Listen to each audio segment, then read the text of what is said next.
estimados estudiantes, ya estamos en una nueva cápsula o mini clase de historia, así que les doy la más cordial bienvenida a este espacio de aprendizaje que hemos creado, ¿cierto?, para acercarnos con la enseñanza de historia, geografía y ciencias sociales. Así que vamos a comenzar con esta cápsula recordando primero qué es lo que vimos en la cápsula anterior. ¿Alguien se acuerda de qué vimos en la cápsula anterior? Piensen ahí, cada uno de ustedes piense qué fue lo que vimos en la cápsula anterior. ¿Alguien lo recuerda? Sí.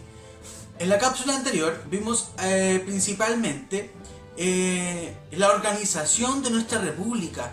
Recuerden que estamos recién como un país independizado, ¿cierto? Recién se ganó la batalla, ¿cierto? La guerra en contra de los españoles, y ahora estamos viendo cómo vamos a formar este nuevo país. Y dentro de esa formación surgen ciertas problemáticas por diferentes pensamientos ideológicos, políticos, del cómo organizar nuestro país, y es lo que entendemos hoy día como nuestra organización a nivel país actual. Ahora bien, recordemos que habían dos bloques que se formaron: los conservadores y los liberales, ¿cierto? En primera instancia, los liberales tuvieron gran participación, ¿cierto? Conocimos ahí a Ramón Freire, que fue un personaje eje de la formación de los primeros gobiernos, ¿cierto? Vimos a Manuel de Blanco Encalada, ¿cierto? Algunos problemillas por ahí, pero termina con una guerra civil, este periodo, donde se enfrentan chilenos contra chilenos, pero bajo las ideologías liberales contra los conservadores. Ganan los conservadores, ¿cierto? Y de esa manera comienza un periodo que vamos a estudiar ahora en esta cápsula, el periodo de la República Conservadora, ¿cierto? Se gana la batalla de Lircay, ¿cierto? Se retira el ejército liberal, ¿cierto? Comandado por el general, ex director supremo, don Ramón Freire. Pero a partir de ese triunfo comienza un periodo, y ese periodo se va a llamar conservador, y ese periodo va a durar 30 años. Así que vamos a comenzar ahora con la cápsula a continuación, y vamos a ver el objetivo de esta cápsula. Y el objetivo de la cápsula de hoy es caracterizar la República Conservadora y analizar el ideario portaliano. Antes de avanzar, quiero que tengan presente de por qué se va a llamar República Conservadora. Porque el bloque político ideológico de cómo gobernar un país es de una forma conservadora, ¿ya? Así que comenzamos. Vamos allá. Dice: vamos a contextualizar un poco a qué se refiere con República Conservadora y el contexto que existía en este periodo, ¿ya? La República Conservadora es un periodo de nuestra historia nacional, nuestra historia de Chile, que se va a extender durante 30 años, que va a ser 1831 a 1861. ¿Cuál es la característica más fundamental de esto? Es que van a gobernar de forma hegemónica, de forma integral, de forma completa, el Partido Conservador, es decir, los que conocimos en la cápsula anterior, los pelucones, ¿cierto?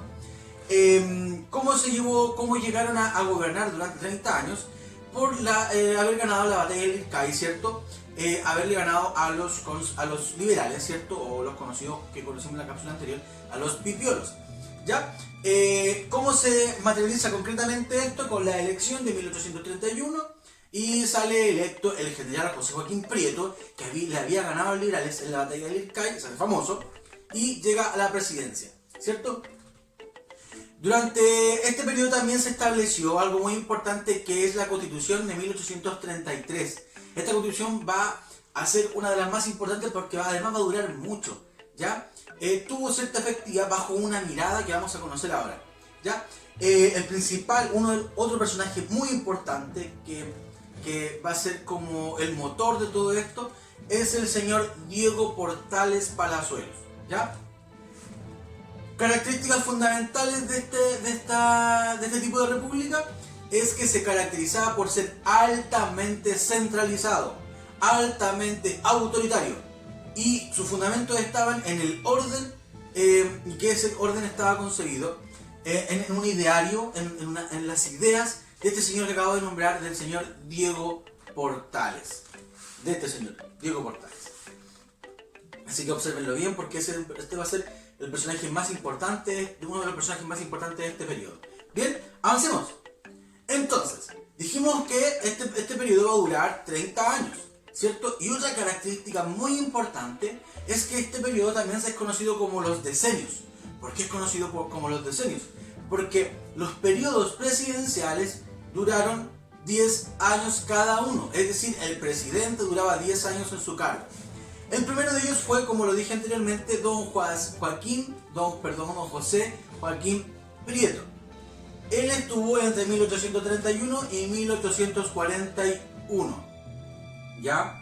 El segundo presidente, y muy importante, lo vamos a ver más adelante por qué pasó a ser tan importante este presidente, es don Manuel Bulnes, de 1841 a 1851. Y por último vamos a tener a don Manuel Montt, entre 1851 y 1861.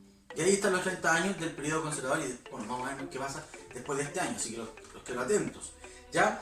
Así que con lápiz y papel vamos anotando todos estos datos importantes que van configurando la historia de nuestro país para poder entender el cómo está constituido nuestro presente, ¿cierto?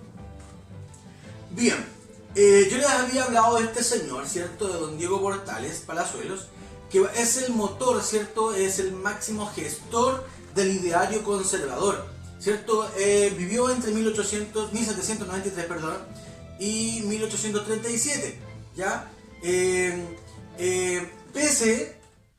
creo que lo tengan presente, pese a que Diego Portales nunca fue presidente, nunca fue la máxima autoridad de este país, fue una de las figuras más importantes y determinantes de la elaboración de este proyecto conservador para gobernar nuestro país, ¿ya? Él fue el máximo mentor, fue como el profesor, fue como el maestro de una república establecida por los conservadores autoritaria, y que es la que estamos comenzando a estudiar ahora, ¿ya? La influencia de este personaje, de Diego Portales, se ejerció a través de la participación en los ministerios de Interior, de Relaciones Exteriores, de Guerra y Marina, en los gobiernos de José Tomás Ovalle y principalmente del primer presidente conservador, de José Joaquín Prieto, ¿ya? Además, es gran responsable de la constitución, de la elaboración de la constitución de 1833, ya que dije anteriormente que es una de las constituciones más importantes que se van a crear en la historia de nuestro país. Bien, y además es el responsable también de una guerra que vamos a ver un poquito más adelante, que es una guerra que Chile tuvo con una confederación, una unión entre Perú y Bolivia. Bien, sigamos, avancemos. Este ideario, esta forma de gobernar que propuso Diego Portales para el proyecto conservador que se estaba gestando, que se gestó durante estos 30 años, estaba basado en 4 pilares fundamentales, que son los que están apareciendo aquí. El primero era ideal de orden. Él decía que debía haber un orden interno, ¿ya? En nuestro país debía haber un orden interno para estabilizar las instituciones. Debía de haber un orden ciudadano dentro de nuestro país para poder estabilizar el proyecto conservador y el proyecto de república. De esa manera, Diego Portales crea una guardia cívica, ¿ya? Como una especie de policía, ¿cierto? Entre comillas. ¿Y qué iban a hacer ellos? Iban a apoyar el Estado en la mantención del orden, ¿ya? El segundo pilar es el autoritarismo. ¿Qué es el autoritarismo? Es decidir, ¿cierto? Como gobierno, tomar decisiones de forma independiente, sin tener muchas veces consultar a la ciudadanía. Había una crisis interna por cómo vamos a gobernar el país, ¿cierto? Eso lo vemos viendo entre los liberales y los conservadores. Y solo eso se podía superar y establecer un orden mediante la conducción ejercida a través de la fuerza.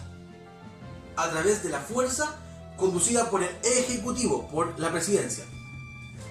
Así que el Ejecutivo, la Presidencia, debía tener una gran cantidad de poder, de atribuciones, ¿cierto? Entonces, ¿qué hace? ¿Qué es lo que se ejerce? Se ejerce un autoritarismo que debía ser provisorio, mientras tanto se ordenaba el país, ¿ya? Así que se ejerce un gobierno autoritario, ¿ya? Decía también, como tercer pilar, que debía tener un rol pedagógico el Estado. ¿Qué es decir esto? Que el Estado debía enseñar a la ciudadanía. ¿ya? El Estado debe ser el responsable de la ciudadanía al momento de gobernar. El Estado debía de enseñar a la ciudadanía para delinear el país políticamente, ideológicamente, etc. ¿Ya? Y por último, este diario tenía una postura frente a Estados Unidos. ¿Por qué frente a Estados Unidos? Porque Estados Unidos propuso un proyecto que se llamaba la Doctrina Monroe, ¿ya? Que se establecían con la frase América para los americanos, ¿ya? Y se autoproclamaban defensores de los Estados americanos, ¿ya? A lo cual Diego Portales tenía cierta desconfianza con esta amistad y gran apoyo que Estados Unidos estaba proponiendo para los países como más pequeños y recién independizados como Chile, Perú, Argentina, etc. ¿Ya? Así que esos eran los 4 pilares el ideario portaliano. Ahora vamos a ver los principales gobiernos, así que los invito a que veamos cuáles fueron estos 3 gobiernos y cuáles fueron las características más importantes de este. Entonces, el primer presidente que vamos a tener, que va a tener Chile, ¿cierto?, en este periodo del proyecto conservador, es don José Joaquín Prieto. Recuerden que son llamados decenios y este presidente va a durar en su periodo 10 años, entre 1831 y 1841. ¿Cuáles fueron las principales obras o acciones que desarrolló este presidente? Contó en primer lugar, ya lo dijimos, con una presencia activa, presente, del gran gestor de este proyecto, del señor Diego Portales, como ministro, ¿ya? Como ministro de Guerra y Marina y ministro del Interior, ¿ya? En este periodo también se promulgó la Constitución de 1833, como dije anteriormente. En lo económico, el ministro Manuel Rengifo de la época hizo reformas que permitieron el progreso del país, ¿ya? Y también se enfrentó a la guerra contra la Confederación Perú-Boliviana entre 1836 y 1839, que fue lo que duró esta guerra. Hablemos un poco de la Constitución. En las primeras tareas era una prioridad para el proyecto conservador, que a través de su primer presidente debía de gestar una Constitución que delineara de forma legal, a través de las leyes, el gobierno, el país, que lo direccionara hacia alguna parte con una forma legal, ya con consistencia. Y eso se debía lograr únicamente a través de la Constitución. Entonces, ¿qué debían hacer? Dotar al país de una institucionalidad para llevar a cabo, ¿cierto? Esto convocó a un comité, una comisión constituyente, que esto fue liderada por un personaje importante, que fue don Mariano Egaña. Ya Mariano Egaña se encargó de plasmar cada uno de los fundamentos que le había traspasado Diego Portales. Es decir, el ideario portaliano que acabamos de ver se plasma en la Constitución. Finalmente se promulga el 25 de mayo de 1833 esta Constitución, y esta instauró, ¿cierto?, estableció un régimen de carácter autoritario, ¿cierto?, y que otorgaba, lo principal es que le otorgaba atribuciones al Ejecutivo, a los presidentes, para tomar decisiones, ¿cierto? También reconocía principios ilustrados, la separación de los poderes del Estado, entre otros aspectos legales de una república, de un gobierno republicano. Bien, continuemos. Dijimos que dentro de este periodo de este presidente, del primer presidente, José Joaquín Prieto, se enfrenta a una guerra, ¿ya? La guerra contra la Confederación. Así que los quiero invitar a ver de qué se trató esta guerra. Corre video. Una alianza pondrá en alerta a Chile. Nace la Confederación Perú-Boliviana. El gobierno reaccionará ante el peligro. El ministro Portales declara que la Confederación debe desaparecer para siempre del escenario de América. Chile declara la guerra a Perú y Bolivia. Serán 3 años de intensa lucha. Un ejército de soldados sin uniforme y sin preparación arrasa en Yungay. Defendieron con fiereza la patria y pusieron fin a la Confederación Perú-Boliviana.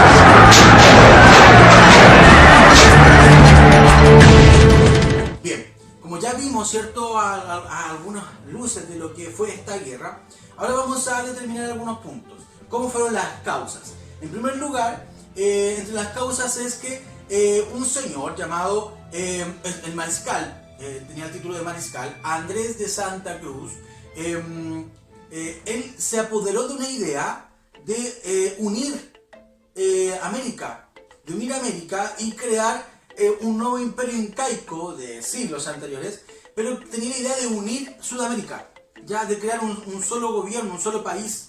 Entonces él crea la Confederación Perú y Bolivia, porque ambos presidentes estaban de acuerdo.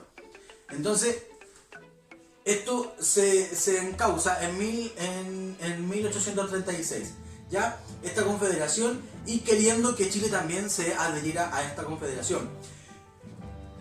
Chile no quiso, quería ser más independiente. Además, Perú, que estaba dentro de esta confederación, no quiere pagar un préstamo que se hizo a Chile, a uno de los grandes, ¿cierto? Empresarios de la época, al señor Irizarry, y se niega a pagar este dinero. Ya recuerden que los países, cuando tuvieron la independencia, pidieron préstamos, ¿ya? Y Perú pidió un préstamo a Chile para poder desarrollar la expedición libertadora del Perú. Bien, esas fueron las causas. Ahora veamos cómo se desarrolló todo esto. Primero tenemos a don Mariano Egaña, que es enviado, ¿cierto? El creador de la Constitución, es enviado a Perú, pero para tratar de convencer de que no se vayan a guerra, de que ellos no quieren sumarse a esta confederación, pero no logra nada con Santa Cruz. Santa Cruz sigue con su idea, él persiste en su idea de confederación y de querer gobernar Sudamérica. Se declara la guerra entonces en noviembre de 1836, ¿ya? Pero ocurre un hecho, a ver, otro aspecto importante. Cuando comienza esta guerra, era súper poco popular, como que peleen nomás, decía la ciudadanía. Pero cuando asesinan a Diego Portales en 1837, se provoca una guerra, la guerra se provoca más popular. La gente, mataron a Diego Portales, un personaje importante del gobierno, es asesinado. Entonces, ¿qué provoca esto? Un alza en la popularidad de esta guerra y con mayor participación de chilenos. Hay una segunda expedición de don Manuel Bulnes para poder conversar, ¿cierto? Pero en sí se transforma en guerra. En la batalla de Yungay, Andrés de Santa Cruz es derrotado por los chilenos, ¿ya? En la guerra pelearon no solamente militares, sino que pelearon ciudadanos comunes que por la causa chilena, por la causa patriota, ellos quisieron pertenecer y ser parte de esta guerra y defender su país. Desaparece definitivamente la Confederación Perú-Boliviana gracias al triunfo en la batalla de Yungay, ¿cierto? Y las consecuencias es que se afianza un sentimiento de nacionalidad. Ya estamos peleando por nuestro país, estamos defendiendo nuestro territorio. Ya el símbolo chileno ya se estaba insertando en el ADN, ¿cierto?, de los ciudadanos. Chile se transforma en una potencia dominante en el Pacífico. ¿Por qué? Porque por el puerto de Valparaíso, todo lo que llegaba a Sudamérica integralmente entraba por el puerto de Valparaíso, principal puerto de Sudamérica. Y Manuel Bulnes aparece como un héroe nacional. El haber ganado la batalla de Yungay y ganarla a dos países juntos, como fue Perú y Bolivia, se lo transformó en un gran general y en un gran líder. ¿Bien?